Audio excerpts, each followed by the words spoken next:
Pode ser preconceito? Pode. Claro, mas eu não leio o livro com foda-se na capa. Não dá, não leio. No entanto, às vezes você também é levado a um engano, a cometer equívocos. Eu, por exemplo, semana passada, escovei dente com hipogloss. O tubinho tava ali dissimulado, como quem não quer nada ali no meio da pasta de dente. Talvez para prever as assaduras dentárias. Mas o que eu quero dizer com isso? Alguns livros enganam a gente. O livro de hoje é uma mistura de autoficção com fantasia. O pessoal lá do Esculachos Cacofônicos até me deu uma zoada, porque eles sabem que eu não sou, digamos assim, muito fã de fantasia, né? Especialmente a fantasia nacional. Então, o meu primeiro contato com literatura fantástica, propriamente dita, foi com o Velho Testamento. Depois dali ficou tudo muito repetitivo, entendeu? Não que eu seja um profundo conhecedor, mas esses aí mais famosos, dos dragões, dos anjos, eles sempre me pareceram assim, tipo, tecnicamente meio preguiçosos, sabe? E conceitualmente, tipo, muito mais do mesmo. E o fato desse livro também ser uma autoficção me deixou um pouquinho com medo, eu admito. Porque assim, de repente, falar mal desse livro é também falar mal da vida do sujeito, até mesmo do próprio sujeito. Ou falar bem, mas assim, corre o risco de falar mal. Então, Rafael, e aí? O que você fez? Vocês já sabem que eu não sou muito de correr da raia, não sou muito de me esconder. Às vezes. Às vezes eu sou, às vezes eu me escondo, como qualquer pessoa, é um instinto natural. Mas dessa vez eu não corri, não me escondi, e o resultado vocês vão ver depois da vinheta. Sou metal, raio, relâmpago e trovão. Sou metal, quem sabe o sopro do dragão. O livro de hoje é o As Esferas do Dragão, do Duane Ribeiro, publicado pela editora Patois, onde provavelmente eu sou persona não grata, deve ter uma foto. Mentira, os caras nem me conhecem, quem sou eu? As Esferas do Dragão, do Duane Ribeiro. Estamos diante de uma autoficção fantástica. A autoficção está muito em evidência aí hoje em dia, no Brasil e no mundo, mas ela não é nada nova, né? Quem não se lembra do Arturo Bandini, fonte do Pergunte ao Pó, do Reni Chinaski, lá do Misto Quente, do Maldito Buco, Saul Paradise e Dean Moriarty, lá do Jack Kerouac, Pé na Estrada, eu acho, não sei, On the Road, que a tradução é até do Eduardo Bueno, Grande Peninha, e do próprio Henry Miller, né? Pai desses caras todos aí lá nos Trópicos de Câncer e Capricórnio. Aliás, as peripécias lá do Henry Miller faz esses caras todos aí que eu falei parecerem vereadores do Partido Novo, de sapatênis, assim, da literatura, sacou? Mas o lance da fantasia foi o que inicialmente chamou minha atenção. A história começa com a morte do avô do Duane, o autor. E após esse evento traumático, impactante, o protagonista, ele sai em busca das esferas do dragão, numa espécie de saga fantástica, mesclando o real e o imaginário. E o intento em coletar esses artefatos é justamente para ressuscitar esse avô. E aí que vem a grande sacada dessa coisa toda, porque o autor, ele cria toda essa atmosfera fantasiosa para lidar com esse processo, o processo do luto. E através de alegorias, ele vai ilustrando esses eventos reais. Ou seja, ele vai romantizando o ordinário com referências da fantasia. No início, eu até achei que era uma batalha pelo espólio do avô, porque tem um campeonato lá, alguns personagens são apresentados de forma mais heróica, outros de forma mais vilanesca, e eles são, muitas das vezes, os familiares do próprio Duane. Eu até pensei assim, pô, esse cara com certeza tá querendo se livrar de algum processo aí futuro, então ele criou isso aí tudo pra... O Truman Capote, se tivesse feito isso aí, tinha se livrado de muita coisa na vida dele, hein? Mas não, ele é muito mais sobre o espólio imaterial, que no final vai se tornando uma empreitada de autoconhecimento, de cicatrização,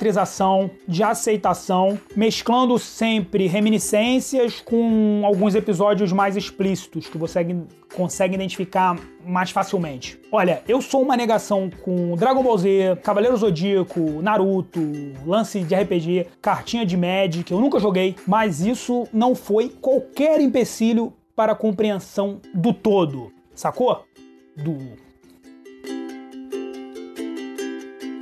Eu embarquei tranquilamente, eu inclusive vibrei todas as vezes que eu encontrava referências mais familiares que eu conhecia. Eu falava assim, uhul, uhul. E o Duane consegue alternar bem esse lance das referências mais pop e mais eruditas. Então você vê desde o negócio de desenho animado até Proust, por exemplo, sabe? Tem pra agrada todo mundo, ou desagrada todo mundo, depende. É um pequeno Nicolau, só que adulto. Eu não posso falar muito sobre a trama, sob pena de revelar muita coisa que eu não deveria. Mas uma das coisas mais deliciosas desse livro é você justamente conseguir desvendar essa linguagem mais cifrada que o autor emprega. Mas não como um mero detetive, muito mais como um discípulo, observador que está colhendo ali o que o autor está deixando, entendeu?